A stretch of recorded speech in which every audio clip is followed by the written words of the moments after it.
قل هذه سبيلي أدعو إلى الله على بصيرة أنا ومن اتبعني وسبحان الله وما أنا من المشركين.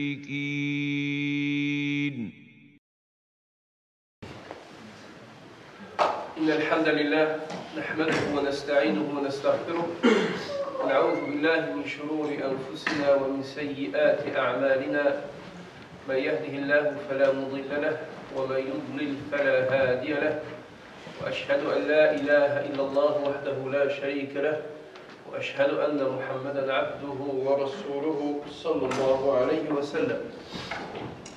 أما بعد، إخوة الكرام، très chers frères, نشكر الله تبارك وتعالى حيث وفقنا لنجلس في هذا المسجد ونتذكر خالقنا ورزقنا سبحانه وتعالى في هذه الساعات المباركة. Nous remercions Allah Ta'ala, nous louons car il nous a permis de nous réunir à ce moment dans cette mosquée et évoquer Allah Tabaraka wa Ta'ala ensemble. كل واحد منا يرغب في الجنة. Chacun d'entre nous espère entrer au paradis. ومما ذكر في سنة نبينا صلى الله عليه وسلم مما ذكر في سنة النبي عليه الصلاة والسلام كما أخرجه الإمام الترمذي, comme l'imam الترمذي rapporte, le prophète sallallahu alayhi wa sallam nous dit: si l'un d'entre vous voit un jardin du paradis, qu'il s'assied, qu'il y participe. ومن رأى منكم روضة من رياض الجنة وإذا رأى أحد منكم روضة من رياض الجنة وإذا رأيتم روضة من رياض الجنة فارتعوا. قالوا وما هي يا رسول الله؟ C'est quoi? C'est quoi ces jardins du paradis? On est dans le bas monde. Comment il y aura un jardin du paradis dans ce bas monde? قال عليه الصلاة والسلام حلق الذكر, les cercles d'évocation. Les cercles d'évocation. Et من السلف من كان يقول كعطاء بن أبي رابح وهو من كبار التابعين. عطاء بن رابح qui était un élève de Ibn Mas'ud, Ibn Abbas radiallahu anhuma, disait que c'est les cercles d'enseignement. Donc, on remercie Allah Ta'ala et on exprime notre reconnaissance car il nous permet là d'être dans le paradis, un jardin parmi les jardins du paradis, alors qu'on est encore dans ce bas monde.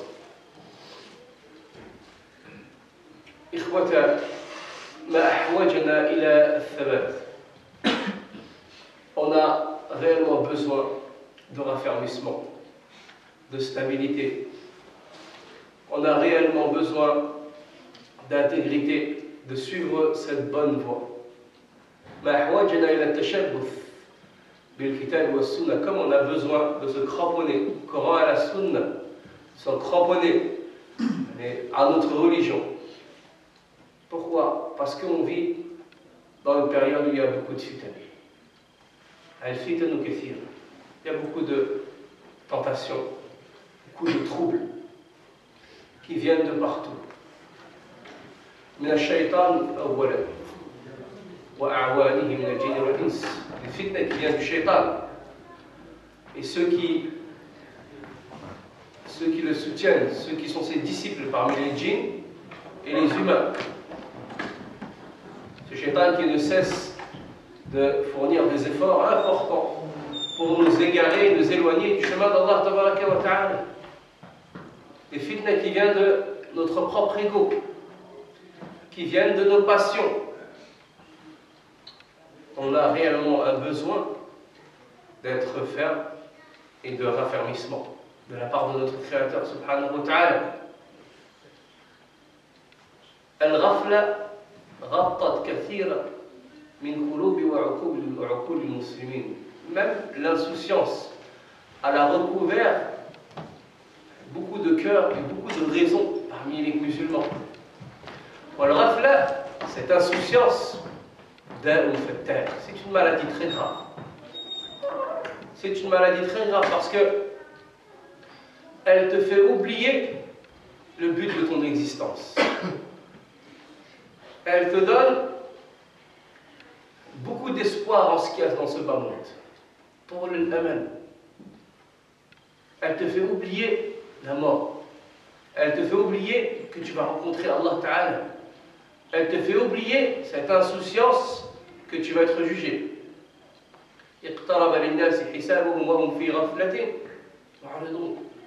Allah dit dans le Coran, l'heure s'approche alors que les gens sont dans leur passion, s'interposent dans leur passion, dans leur insouciance. Et كان الشاعر يقول الناس في غفلتهم وراح المنية تطحن. Un poète disait, les gens sont dans leur insouciance alors que le moulin de la mort est en train de fonctionner. Et cette insouciance, eh bien, elle a une grande place et elle a, comme nous avions dit, recouvert beaucoup de cœurs, beaucoup d'âmes, beaucoup de conscience, beaucoup de raisons chez les musulmans. Elle nous entraîne à parfois avoir un délaissement, une mauvaise pratique de notre religion. Donc nous avons besoin de ce qu'on appelle en arabe al-thabat, le raffermissement. Et ce raffermissement ne viendra que d'Allah tabaraka wa ta'ala. يثبت الله الذين آمنوا في الحياة الدنيا ويثبت الله الذين آمنوا بالقول الثابت في الحياة الدنيا وفي الآخرة. هيك الآية. نعم. Allah raffermira les croyants par la parole ferme dans ce bas monde, dans la vie de ce bas monde et la vie de l'au-delà. Dans la vie de ce bas monde et la vie de l'au-delà. Donc ce raffermissement ne pourra venir que d'Allah tabaraka wa ta'ala. Mais il y a des étapes à suivre. Et il y a des points sur lesquels on doit se concentrer. Il y a des facteurs, des outils qui vont nous permettre de prendre le droit chemin, qui vont nous permettre de sortir de cette insouciance qui a tant de conséquences dans nos pratiques religieuses, qui a tant de conséquences dans notre relation avec Allah tabaraka wa ta'ala. Ces chemins sont nombreux. Bien sûr, aujourd'hui, nous n'allons pas tout citer. Mais parmi ce en quoi on doit donner une grande importance pour préserver nos consciences, notre âme, notre corps, notre raison de l'égarement et implorer Allah Ta'ala qui nous offre et qui nous honore de ce raffermissement, il y a la recherche vers la science, la connaissance. La science, c'est quoi? Ma'rifatullah, ma'rifatul Rasul, ma'rifatul Islam, connaître Allah, connaître sa religion, connaître son prophète, sallallahu alayhi wa sallam. Et Allah Ta'ala a cité les gens de science dans le Coran, dans de nombreux versets. Il dit, subhanahu wa ta'ala, yafa'allahu alladhina amanu minkum walladhina utul ilm darajat. Il élèvera les gens qui ont cru parmi vous et les gens qui ont acquis la science de degrés supplémentaires. Et il dit, Allah Ta'ala, sont-ils égaux ceux qui savent et ceux qui ne savent pas? Sont-ils égaux ceux qui savent et ceux qui ne savent pas? La quête vers la science, c'est un chemin qui nous permet d'accéder à ce raffermissement et d'accéder à cette suite du chemin qu'Allah Ta'ala veut de nous dans ce bas monde pour espérer un au-delà agréable. Le prophète sallallahu alayhi wa sallam dit, comme le rapporte Muslim et d'autres,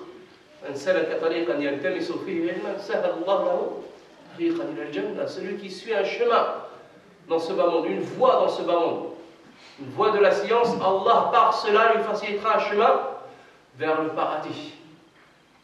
Et il dit alayhi salatu wa salam, man yuridillahu bihi khayran faqihu fi ddin. Celui à qui Allah veut du bien, il lui fait comprendre la religion. Et si Allah te veut du bien, il te veut du bien pour ce bas monde et pour l'au-delà. Et le bien dans ce bas monde, c'est de rester en bon terme avec ton Créateur, subhanahu wa ta'ala. Donc la science, l'apprentissage de la science, c'est un des moyens et un des facteurs pour accéder à ce raffermissement et rester stable et correct dans sa pratique religieuse malgré toutes les fitanes, tous les troubles, toutes les tentations qu'il y a autour de nous. Et ça, c'est une réalité prouvée. Mais que veut-on dire par la science? Le croyant dans l'apprentissage de la science, il doit apprendre ce qu'il a besoin tout d'abord. Il doit apprendre de sa science ce qui lui est utile tout d'abord pour préserver son âme de l'enfer et pour espérer un séjour éternel agréable au paradis. C'est la première science dans laquelle on doit se concentrer.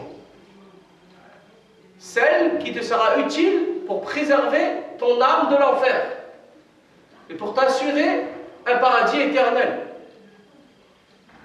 C'est cette science tout d'abord dans laquelle on doit se concentrer. C'est la science qui est obligatoire, comme disait l'imam Ahmed. Lorsque son fils l'a interrogé sur la science obligatoire, il lui a dit: c'est la science que tu as besoin pour pratiquer ta religion. La science que tu as besoin également pour ne pas tomber dans les pièges du shaitan, les pièges de ton propre ego parfois. Pièges que les gens veulent que les gens mettent pour t'égarer et te sortir du droit chemin. On va donner un exemple et à travers cela, on va comprendre l'importance de la science et le rôle que ça doit jouer dans notre vie. Admettons que vous partez en voyage. Chacun se met à la place de cette personne. On part en voyage. Et dans une destination, vous connaissez le nom de la destination, mais par contre, vous ne connaissez pas le chemin. Vous ne connaissez pas le chemin. Mais vous y allez parce que c'est très important, vous êtes obligé de vous diriger vers cet endroit-là. Vous ne connaissez pas le chemin, et en même temps, vous n'avez pas d'outils pour connaître ce chemin. Vous n'avez pas de carte, vous n'avez pas de GPS, vous n'avez rien. D'accord? Mais il faut y aller. Donc vous y allez. Arrivé à un moment, vous arrivez à une intersection. Vous êtes dans une rue ou une route où il y a deux intersections, deux directions qui sont complètement opposées. D'accord? Les deux vers la droite. Comme ça, on ne dira pas je prends la droite. On ne dira pas je prends celle du milieu. Il y en a que deux. Et vous voyez les routes qu'on voit, la route 66, comme on voit aux États-Unis, les routes, il n'y a rien. C'est le désert. Il y a du goudron et le désert. Et vous êtes à cette intersection. Et vous ne savez pas où aller. Vous n'avez pas de carte, pas de GPS, et vous ne connaissez pas le chemin. Et vous savez que si vous prenez un chemin, vous ne savez pas comment faire, vous n'allez pas savoir aller revenir sur vos pas, ça sera trop long, ça va vous égarer. Il faut prendre le bon chemin. Et vous restez comme ça, stupéfait, sans savoir quoi faire, sans savoir quoi prendre comme chemin. Et vous attendez. Et là, vous voyez une personne arriver. Vous attendez des heures, mais c'est un endroit de désert, il n'y a personne. Et là, vous voyez une personne qui arrive comme ça. D'accord? Qui arrive de nulle part. Première chose, qu'est-ce que vous ressentez? On ressent quoi? La joie? On est content? C'est la première chose qu'on ressent. On est content, tu es dans un bled perdu, tu connais personne, il n'y a personne, personne ne passe par cet endroit, tu es seul, tu attends depuis des heures, et tu as besoin de savoir quel chemin prendre, et là, alhamdoulilah, tu vois quelqu'un arriver comme ça de nulle part.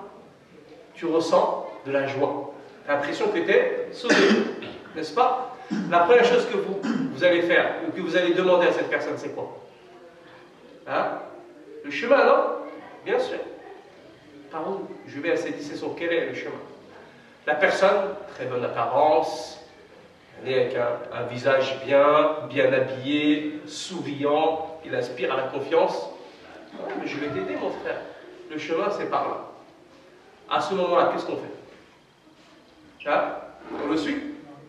Ah, tu le suis, tu vas suivre qui? Tu es perdu. tu connais rien, il vient, il te donne un chemin, il a une bonne apparence, tu le suis, parce que de toute façon, tu ne sais pas. Le problème, c'est que cet homme-là, ça peut être le shaitan. Tu ne sais pas. Ça peut être le shaitan. Il peut t'envoyer vers le chemin de l'égarement. Tu ne peux pas savoir, parce que tu n'as pas de science. Tu ne connais pas le chemin. Donc tu vas suivre le premier venu. Tout en pensant qu'il t'amène vers le bien. C'est normal, tu es en détresse. Tu es obligé de suivre quelqu'un. Si tu connaissais le chemin, si tu avais une carte ou un GPS, est-ce que tu serais arrêté à cette intersection? Est-ce que tu aurais rencontré cette personne? Est-ce que tu aurais demandé ta route à qui que ce soit? Non, parce que tu as la science. C'est la même chose dans la vie. Quand tu as de la science, quand tu connais ta religion, tu connais ton Créateur, tu connais ton prophète sallallahu alayhi wa sallam, tu sais où aller. Tous, ici dans ce bas monde, on a un but, c'est d'adorer Allah tabaraka wa ta'ala. C'est un objectif, c'est une destination. Et pour aller vers cette destination, on a besoin d'un guide. Tu ne peux pas y aller tout seul. Le guide, c'est le prophète sallallahu alayhi wa sallam. Et pour aller vers cette destination, avec ce guide, tu as besoin d'un outil, tu as besoin d'un moyen de locomotion. Et ça, c'est ta religion. Allah, le prophète, et ta religion. C'est les trois choses dont tu as besoin dans ce bas monde. Les choses que tu as besoin de connaître. Donc la science, c'est un des chemins les plus sûrs et un des moyens les plus sûrs d'être raffermi et de rester dans le droit chemin. En fait, ça il rapporte, ou l'imam Tirmidhi rapporte selon Abi Kabsh al-Anmari, radiallahu anhu, il disait que le prophète sallam disait ثلاث أقسم عليهن وأحدثكم حديثا فاحفظ. Il disait alayhi salam, il y a trois choses je vais jurer sur. Jurer qu'elles sont vraies. Et je vais vous rapporter une parole, mémorisez-la, apprenez-la. La première fois, l'argent, l'aumône ne réduit en rien au bien de mon serviteur. Le prophète sallam jure que cela est une réalité. وما ظلم عبد فصبر إلا رفعه الله تبارك وتعالى. Et il y a un serviteur qui a été touché par une injustice, puis qui a patienté sans qu'Allah l'élève par cela. وما فتح عبد باب مسألة إلا فتح الله عليه باب الفقر. Et il y a un serviteur qui a ouvert une porte, qui a pris le chemin de la mendicité, sans que par cela Allah lui ouvre la porte de la pauvreté. Puis il dit, je vais vous transmettre une parole, mémorisez-la. النفر أربعة. النفر في هذه الدنيا والناس في هذه الدنيا أربعة أقسام. Les gens dans ce monde se divisent par quatre. Il y a quatre catégories. عبد رزقه الله العلم والمال. Un serviteur, Allah lui a donné la science et l'argent, les biens.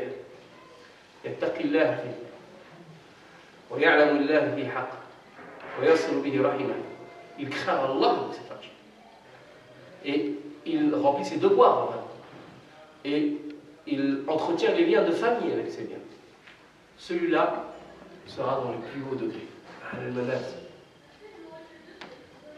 Un serviteur à qui Allah a donné al-ilm, il lui a donné la science, mais il ne lui a pas donné d'argent. Il ne lui a pas donné de bien. Il est sincère dans son intention. Et il dit, si j'avais l'argent et bien comme celui-là, c'est-à-dire celui qui l'a précédé, je ferais comme lui. Par cela et par son intention, eh bien, Allah lui donnera le même degré. Et une personne à qui Allah a donné des biens. Allah al-mal, il lui a donné des biens, mais il ne lui a pas donné d'argent. il fait n'importe quoi avec son argent. Là, il ne craint pas Allah avec son argent. Il ne remplit pas ses devoirs envers Allah. Il n'entretient pas les liens de famille. Celui-là sera parmi le degré les plus bas, le pire bas. Et il y a une autre personne à qui Allah n'a donné ni de l'argent, ni des biens, et ni de la science. Mais il est sincère aussi. Il a une bonne intention, une mauvaise intention. Mais il est sincère dans sa mauvaise intention. Il veut ressembler au troisième. Il dit, moi aussi, si j'aurais de l'argent, moi aussi je ferais n'importe quoi avec mon argent. Moi aussi je le gaspillerais comme ça. À cause de cette mauvaise intention, il portera le même fardeau. 4 catégories de personnes. Il y a une personne d'entre nous sans qu'il puisse se ranger derrière une de ces 4 catégories. À travers ce hadith, on voit que le ilm, c'est mieux que l'argent. Comme disait Ali radiallahu anhu, le ilm, c'est lui qui te préserve et te protège. Et l'argent, c'est toi qui cherches à le protéger et le préserver.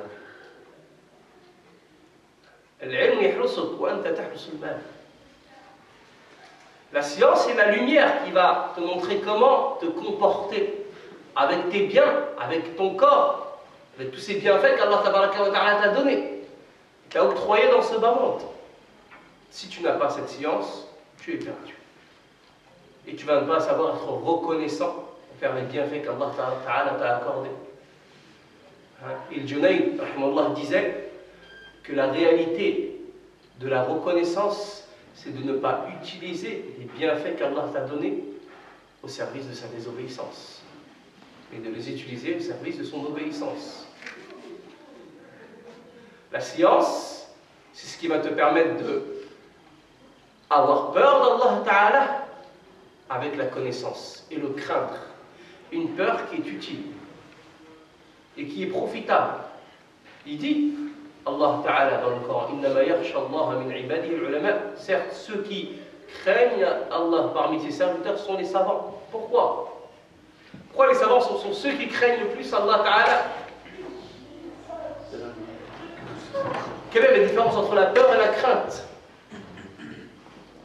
Si tu es dans une rue et tu marches comme ça dans une rue et tu vois un lion sortir de là, qu'est-ce que tu fais? Qu'est-ce qu'on fait? On va combattre le lion? On a peur ou non? On a peur, donc on fait quoi? On se sauve. Moi je me sauve. On se sauve. Celui qui a peur, il se sauve, il court. Il court parce qu'il y a un lion derrière lui. D'accord? Celui qui a la crainte, il a peur également, mais c'est une peur intelligente. Il sait que il y a un endroit ici où il y a un escalier, où il y a une porte qui est ouverte, donc sans courir, sans savoir où aller, il sait que s'il va dans cette direction, il va pouvoir se réfugier et le lion ne pourra pas l'atteindre. Il a peur, mais c'est une peur intelligente qui va le préserver assurément de la menace du lion. Celui qui a la science, il va être préservé de la menace de l'enfer. Car il va avoir peur du châtiment de l'enfer, mais une peur intelligente. Il y a des gens qui craignent Allah et qui ont peur, qui font des actions mais qui ne sont pas utiles. Ils prennent des chemins qui ne sont pas ceux que le prophète nous a enseignés dans ce bas monde. Donc cette science utile, eh bien c'est sur cette base-là qu'on doit nous concentrer pour être raffermis, pour connaître ce raffermissement et suivre ce droit chemin, peu importe les fitnas qu'il y a autour de nous. Il y a un autre élément qu'on va citer, Inch'Allah, un autre outil, un autre facteur qui va nous permettre d'accéder au thabat. Hassan al-Basri, rahimahullah ta'ala, disait Laylatan wa yawman lam yasma' al-khala'iq bimithlihinna qat. Il dit il y a 2 jours, 2 nuits et 2 jours. Les créatures ne les ont jamais connues, ne les ont jamais entendu parler avant elles. Ils ne les ont jamais vécues avant qu'elles ne soient terre. Qala, rahimahullah ta'ala, awwalan, première nuit. La nuit, al-laylatu allati tabitu, awwalu laylatin tabitu fi qabrika. Laysa qablaha layla. La première nuit que tu vas passer dans ta tombe. La deuxième nuit, c'est la nuit où le matin, après cette nuit-là, il y aura le jour de la résurrection. Il n'y aura pas une autre nuit comme celle-ci. Le premier jour, que tu ne connaîtras jamais, tu ne connaîtras qu'une seule fois, c'est le jour où on va donc donner ton livre. Soit de la main droite, soit de la main gauche. Et le deuxième jour, c'est le jour où l'annonciateur viendra, soit par l'annonce du paradis, soit par l'annonce de l'enfer. من الوسائل النافعة حتى نثبت على ديننا أن نتأمل في أول ليلة نبيتها في ظلمة القبر. Parmi les moyens qui vont nous permettre d'être raffermis, d'être constants dans notre religion, c'est le fait de méditer sur la première nuit que chacun d'entre nous va passer dans l'obscurité de sa tombe. كان النبي عليه الصلاة والسلام يقول ما رأيت منظرا إلا والقبر أفظع منه. Il disait عليه الصلاة والسلام, je n'ai vu une vision sans que la vision de la tombe soit plus effrayante. نعم كان عليه الصلاة والسلام قد صلى الجنازة ثم جلس عند شفير القبر وبكى. Une fois le prophète il a fait prière mortuaire sur quelqu'un, puis il s'est assis à côté d'une tombe et il s'est mis à pleurer jusqu'à ce que le sol ait été humide. C'est là. Et il disait alayhi salam, préparez-vous à ce genre, à cet événement, à cela. وكان عثمان بن عفان رضي الله عنه عندما يذكر القبر عنده يبكي حتى تصبح لحيته مبللة. Il pleurait jusqu'à ce que sa barbe soit humide. Et on lui disait, Ya Uthman, on te parle de l'enfer, on parle du paradis, tu pleures pas comme la tombe. Il disait à Uthman, radiallahu anhu, oui, car j'ai entendu le prophète sallallahu alayhi wa sallam dire que la première étape vers l'au-delà, elle commence dans la tombe. Si ton séjour dans la tombe, si tu réussis ton séjour dans la tombe, ce qu'il y aura après sera plus facile. Et si tu ne réussis pas ton séjour dans la tombe, ce qu'il y aura après sera plus difficile. Lorsque les âmes vont sortir des corps, car c'est ça la mort dans l'islam, l'âme n'est pas détruite, l'âme reste. Lorsqu'elle sortira du corps, elle va se diriger vers une autre vie, une autre dimension. Hayatul barzakh, la vie intermédiaire.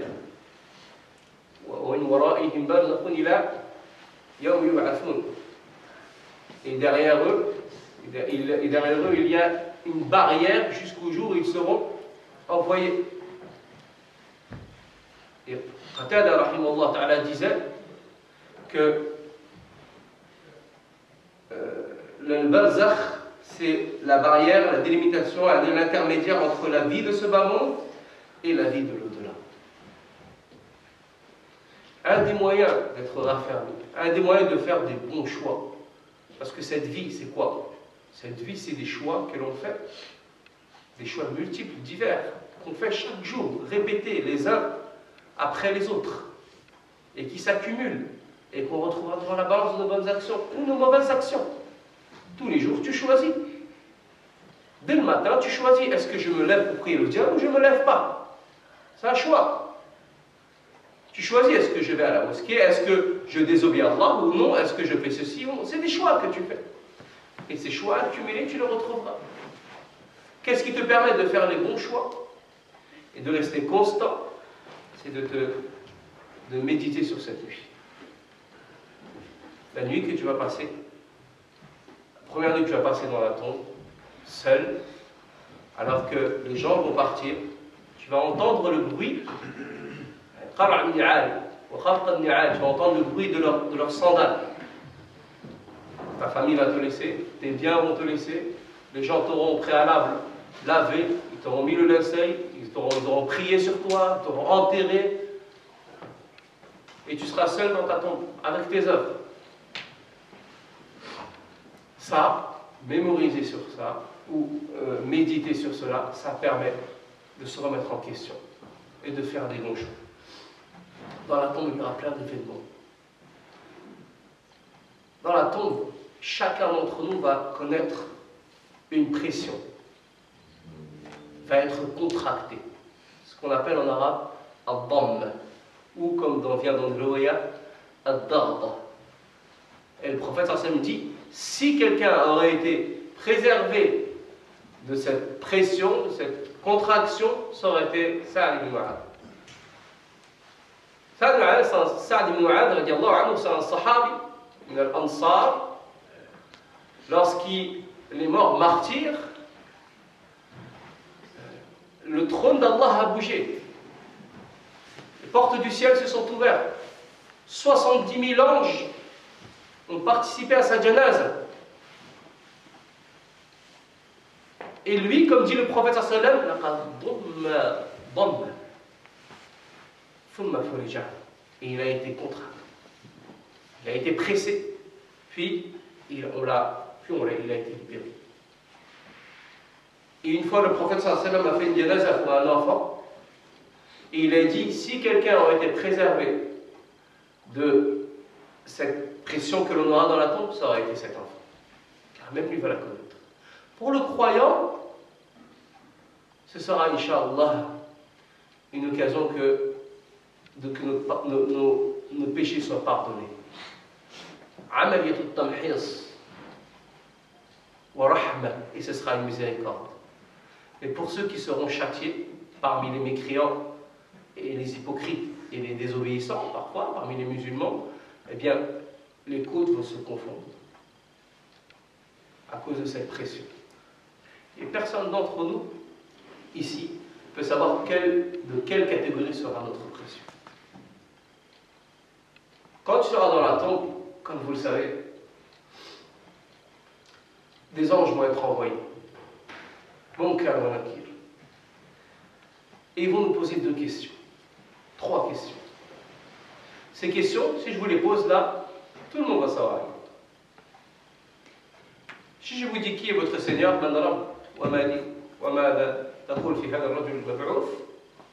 quelle est ta religion? Quel est ton Seigneur? Quelle est ta religion? Que dis-tu sur cet homme qui a été envoyé? Tout le monde va savoir répondre. Tout le monde va répondre correctement. Même un hypocrite répondra correctement. Même un mécréant qui connaît ses réponses sera capable de me répondre correctement. C'est pour ça que nous attendons le raffermissement d'Allah, nous l'espérons dans ce bas monde et dans l'au-delà.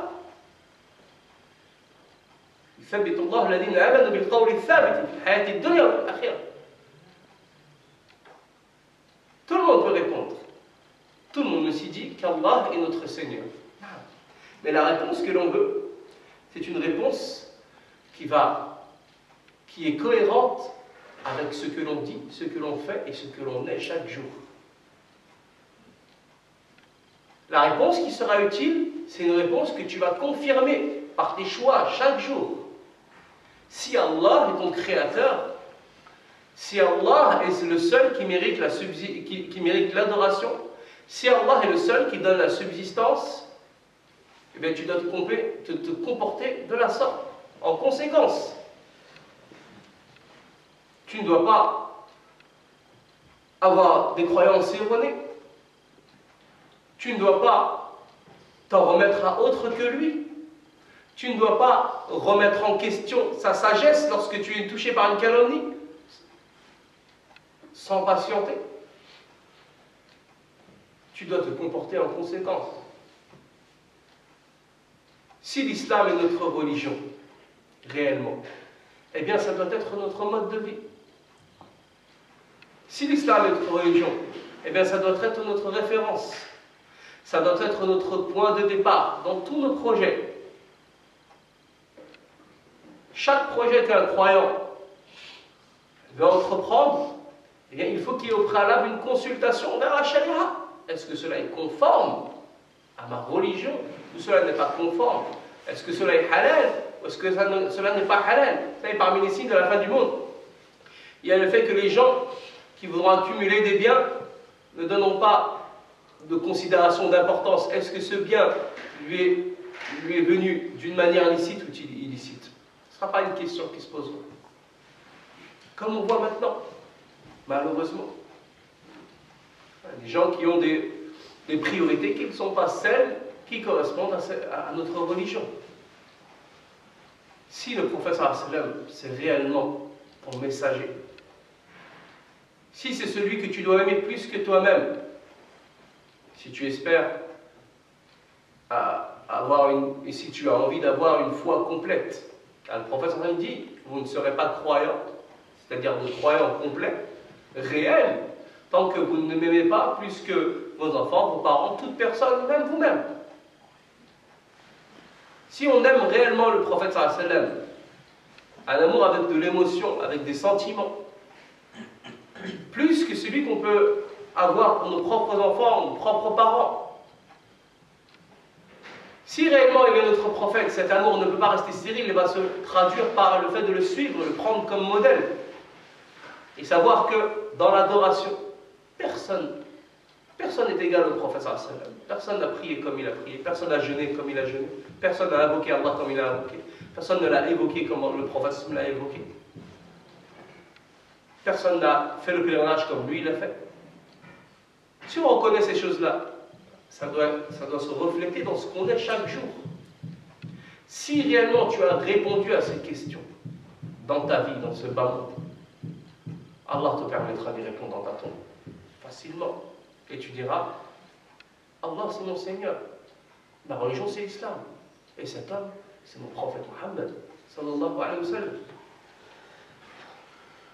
Mais par contre, s'il y avait un décalage entre ce que tu prétends être et ce que tu es réellement, si Allah Ta'ala, tu prétends qu'il est ton créateur, tu prétends qu'il est ton Seigneur, mais dans ta relation avec lui, il y a de l'absence, il y a des contradictions, il y a le fait que tu t'en remets à autre que lui, il y a que tu penses que autre que lui aurait un rôle à jouer dans ce bas monde, ou des directives, ou un pouvoir quelconque, que ce soit un pouvoir de commandement, un pouvoir de gérance. Si en réalité, tu prétends que le prophète sallallahu alayhi wa sallam, c'est ton prophète et ton messager, mais parfois lorsque ta tradition, parfois lorsque ta coutume s'oppose à ta sunna, la sunna du prophète sallallahu alayhi wa sallam, eh bien tu fais un choix qui n'est pas le bon. Tu fais un choix qui n'est pas le bon. Wallah, seulement le fait d'hésiter lorsqu'on voit une coutume ou une tradition qui s'oppose à la sunna, seulement le fait de se poser la question, c'est un problème de foi. L'islam n'a rien contre les traditions, les coutumes. C'est bien même. C'est même une référence religieuse. C'est une référence dans le droit. Mais, si elle s'oppose à la sunna, si elle s'oppose au chemin du prophète sallallahu alayhi wa sallam, se poser même la question, c'est problématique. Là, cette personne qui n'aura pas répondu à ses réponses dans ce bas monde, soit parce qu'il était mécréant, hypocrite, ou soit parce qu'il était faux, eh bien il dira, j'ai entendu les gens dire. Dans certaines riwaya sahiha, alors que lorsque nous serons dans notre tombe, une personne va venir. Ya'ti rajul, avec un beau visage, avec des beaux vêtements, avec une bonne odeur, et il lui dira, je te fais la bonne annonce, Bshir, je te fais la bonne annonce, une annonce qui te rendra heureux. Je t'annonce l'agrément d'Allah Ta'ala et un paradis éternel. Un paradis éternel. Je t'annonce, je fais cette bonne annonce de ce qui t'avait été promis. Cet homme dira, qui es-tu toi? Qui es-tu toi avec ce visage qui est un visage des gens qui annoncent de bonnes nouvelles? Il lui dira, moi, je suis tes bonnes actions. Ana amaluka salih. Je suis tes bonnes actions. Naam, moi je suis ta prière, faite avec dévotion et à l'heure. Moi je suis ton jeûne, je suis ta zakat, et ton aumône, ta générosité. Moi je suis le pèlerinage. Moi je suis ton honnêteté. Je suis le respect que tu avais envers les gens. Je suis le respect et la piété filiale. Le bon comportement que tu avais avec tes parents, avec les gens autour de toi. Moi je suis tes bonnes actions. La lecture de Coran. Et il lui dira, Wallahi, cet homme qui représentera les bonnes actions, on ne t'a vu que être rapide, répondre rapidement, d'une manière empressée vers les obéissances d'Allah, et être lent lorsque tu étais appelé aux désobéissances d'Allah. Allah va te récompenser de la meilleure des manières. Puis, quelqu'un appellera dans les cieux et Allah dira, mon serviteur a dit la vérité. Sadaqa abdi. Et on lui étendra sa tombe à perte de vue. Et on ordonnera qu'il soit habillé par les habits du paradis. Et il aura le sol de sa tombe qui viendra du paradis. Et on lui ouvrira deux portes.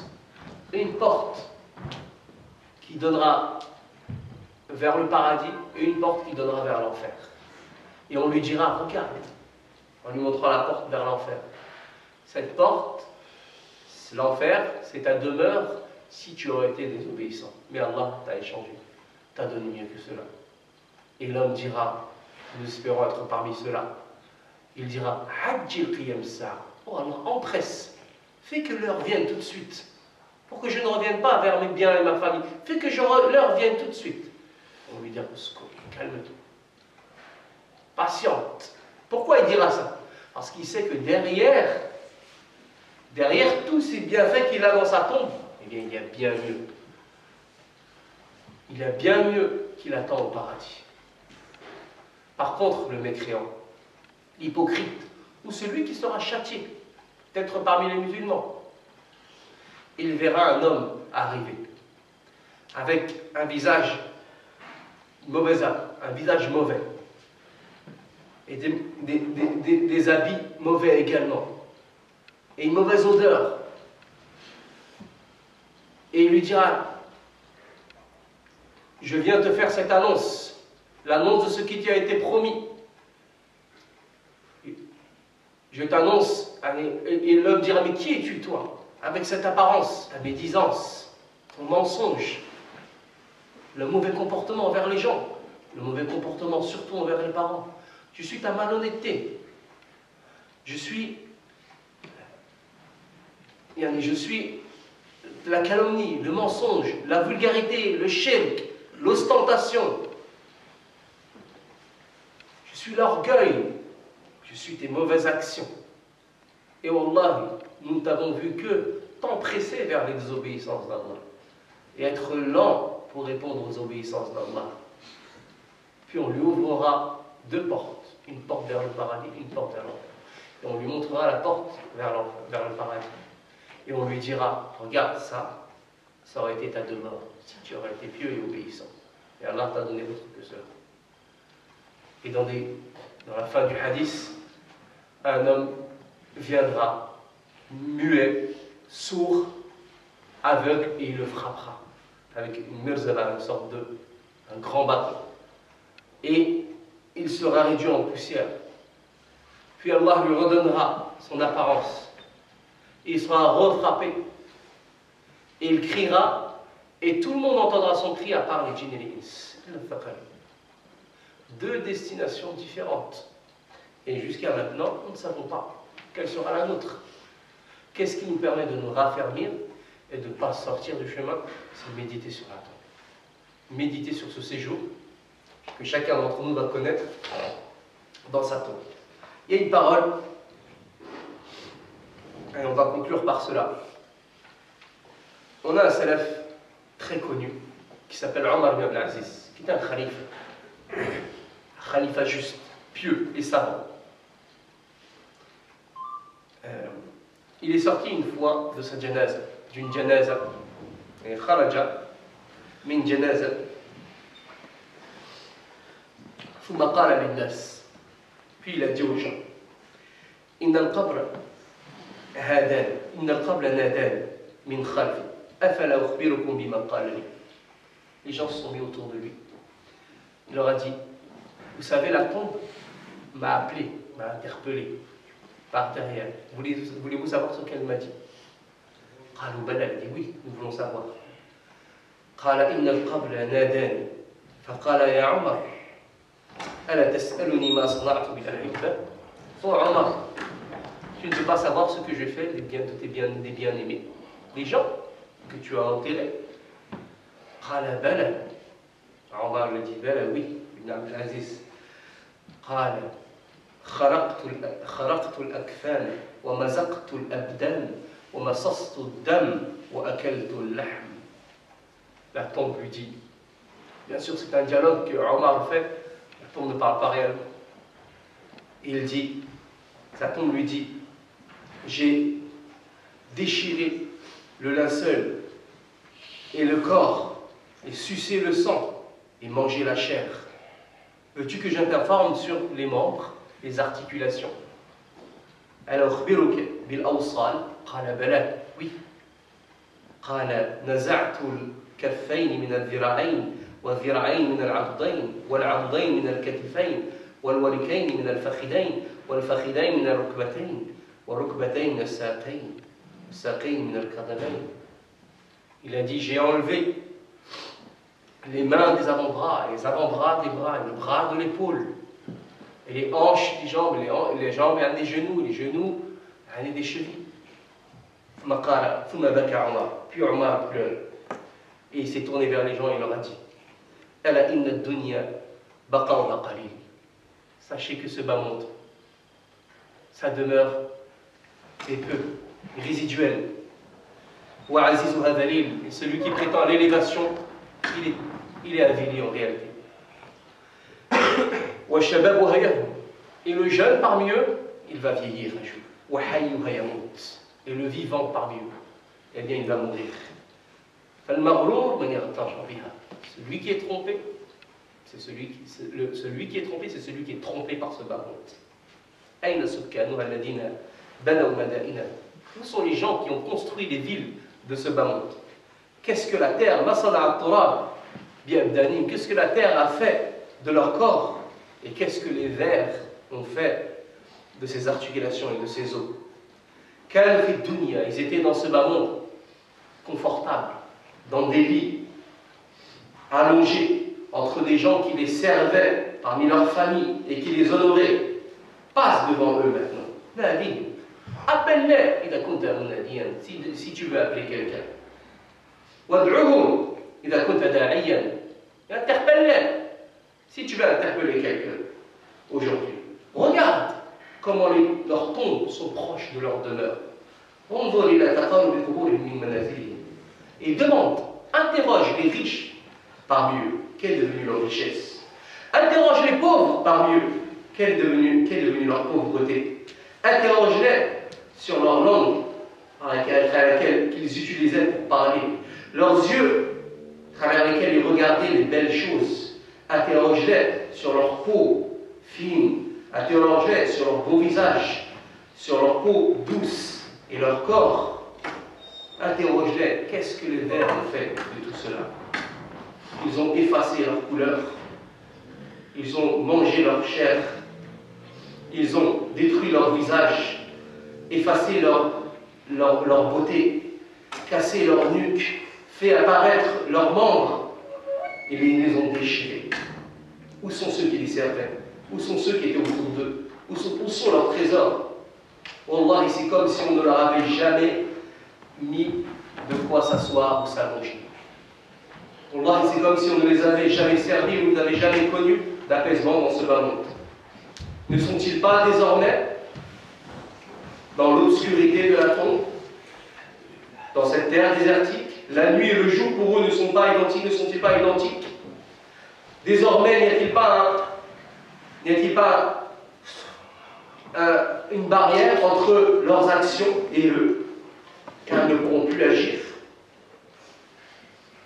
Ils se sont séparés de leurs biens, de leur famille, leurs époux se sont remariés, leurs enfants traînent dans les rues, leurs biens se sont partagés. Parmi eux, il y aura des gens qui seront confortables dans leur tombe, qui jouiront des bienfaits. Puis il s'est mis à pleurer une fois de plus. Et il a dit, ô toi, qui va vivre dans ta tombe, et qui va résider dans ta tombe demain, qu'est-ce qui t'a trompé? Comment cette dunya a pu te tromper? Dans cette dunya, où seront tes habits si précieux? Où sera ton parfum? Où seront toutes ces choses dans lesquelles tu sais et tu aimais dans ce bas monde? Puis il dit, comment seras-tu sur cette terre dure dans ta tombe? Si seulement je savais par laquelle de mes joues vont commencer les vers à me manger. Si seulement je savais comment va me rencontrer l'ange de la mort lorsque je sortirai de ce bas monde. Si seulement je savais quel sera le message avec lequel il viendra de son Seigneur. Puis il a pleuré Omar ibn Abdelaziz, et pas plus d'une semaine est passée jusqu'à ce qu'il mourut. Alayhi rahmatullah ta'ala. Wa alayhi rahmatullah wa yarhamna, qu'Allah nous fasse miséricorde également. Celui qui veut jouer dans ce bas monde et s'amuser, qu'il s'amuse. Et celui qui veut assurer un au-delà agréable, eh bien qu'il pense à ce jour. Qu'il pense à ce jour pour faire les bons choix et savoir s'assurer, Inch'Allah tabaraka wa ta'ala, de la miséricorde de notre Créateur subhanahu wa ta'ala, car c'est la seule chose qui nous préservera. Le prophète sallallahu alayhi wa sallam disait que personne d'entre nous ne rentrera au paradis avec ses œuvres. Même toi, au prophète d'Allah, même moi, jusqu'à ce qu'Allah m'englobe par sa miséricorde. Nous ne sommes pas des anges, on fait des erreurs. Allah n'a pas descendu cette religion pour des anges, il les a descendus pour des humains qui ont des faiblesses. Et le prophète nous disait, tous les enfants d'Adam font des péchés, et les meilleurs d'entre eux, ce sont ceux qui se repentent. Le repentir fait partie de notre cheminement vers Allah tabaraka wa ta'ala. Et Adam nous a montré le chemin, car il a fait une erreur, comme Iblis a fait une erreur. Mais Iblis a perdu espoir en la miséricorde d'Allah. C'est pour ça qu'on l'appelait Iblis. Le mot Iblis, ça veut dire perdre espoir. Mais Adam, il n'a pas perdu espoir en la miséricorde d'Allah. قل يا عبادي الذين أسرفوا على أنفسهم لا تقنطوا من رحمة الله إن الله يغفر الذنوب جميعا. Allah Ta'ala dit, oh vous, mes serviteurs qui avaient été injustes envers vous-même, il les appelle ses serviteurs, malgré qu'ils ont été injustes envers vous-même, comment? En faisant des péchés. Car lorsque tu fais des péchés, tu n'es pas injuste envers Allah. Allah, tu ne le touches pas. Allah, rien ne l'atteint, c'est vers toi que tu fais du mal. Ne perdez pas espoir en la miséricorde d'Allah, Allah pardonne les péchés. Et comme le rapporte An-Nasa'i, rahimallah ta'ala, le prophète a dit que Iblis a dit à Allah ta'ala, par ta grandeur et ta puissance, je ne cesserai d'égarer les enfants d'Adam tant que leur âme est dans leur corps. Et Allah lui a répondu, et moi, par ma grandeur et ma puissance, je ne cesserai de leur pardonner tant qu'ils me demandent pardon. Donc, alhamdoulilah, la chose qu'on doit essayer, à laquelle on doit accéder, c'est cette miséricorde. La miséricorde d'Allah Ta'ala. Et c'est quelque chose qui se mérite. Et cette miséricorde, eh bien, on pourra y accéder. Premièrement, comme je vous l'ai dit au début, que si on connaît notre religion. Et également, que si on purifie nos cœurs. On purifie nos cœurs. Le problème, ce n'est pas forcément un problème de péché. Il y a des gens, vous savez, des fois, les gens, par exemple, voilà, c'était la période du Hajj, les gens nous disaient ouais, est-ce qu'on peut attendre de faire le Hajj jusqu'à on est vieux comme ça, après, quand on sort du Hajj, on revient comme le jour où on est né et on n'a plus de péché. C'est quelque chose qui est connu, et l'ancienne génération faisait ça. C'est comme ça, il fait les 400 coups quand il est jeune, et après, il ressort avec les... Comme sa mère l'a enfanté, et après avoir fait son Hajj, il lui reste quelques années à vivre, il se tient un carreau et il a réussi son coup. Avoir cette pensée, c'est ne pas connaître Allah. de ne pas connaître la nature de cette religion. Le problème, ce n'est pas de se faire pardonner les péchés. On fait les ablutions, on se fait pardonner nos péchés. Entre deux prières, on se fait pardonner nos péchés. Mais des choses simples, les occasions qu'il y a pour se faire nous pardonner nos péchés, c'est incroyable. C'est incroyable, sans s'en rendre compte. Des adhkar, tout simple. Tu dis La ilaha illallah wahdahu la sharika lah, lahul mulk wa lahul hamd wa huwa ala kulli shay'in qadir 100 fois le matin, par exemple, tu as 100 degrés. En plus, tu as 100 péchés effacés. Tu as la récompense du fait de libérer 10 esclaves. Et tu as une protection jusqu'au soir. Et si tu le dis le soir, tu as la même chose jusqu'au matin. Les occasions pour nous faire pardonner nos péchés, ils sont nombreuses. Le problème, il n'est pas là. Ce n'est pas sur ça qu'on doit se concentrer. On doit se concentrer sur le verset où Allah dit le jour où ne sera utile ni bien ni enfant, la seule chose qui sera utile, ce sera de venir à Allah avec un cœur saint. Avec un cœur saint. Et le cœur saint, il se cramponne au repentir et il se cramponne à la niya, à la bonne intention. C'est automatique. Donc parmi, et nous on sait qu'on a besoin, dans toutes ces fitna, on n'est pas préservé. Les gens dans leur travail, à l'école, dans plein de choses, il y a plein de fitna, il y a plein de tentations, il y a plein de trous. Et on a besoin d'être raffermi. On a besoin de rester dans le droit chemin, de limiter les dégâts. Eh bien, connaître ta religion et méditer sur ce qu'il y a dans la tombe, comme le faisaient les pieux prédécesseurs de notre prophète, à leur tête, ben c'est des outils, c'est des moyens de préserver notre religion, Inch'Allah, d'avoir une science utile qui nous préservera du châtiment de l'enfer, Inch'Allah ta'ala, et nous garantira, Inch'Allah ta'ala, un paradis éternel. Sallallahu ta'ala yajma'ana jami'an fi العليين وفي الفردوس الأعلى وكما حشرنا وجمعنا في ذلك المسجد نسأله أن يحشرنا جميعا في زمرة حبيبنا عليه الصلاة والسلام. Nous implorons Allah Ta'ala qu'il nous fasse tous rentrer au paradis dans les plus hauts degrés.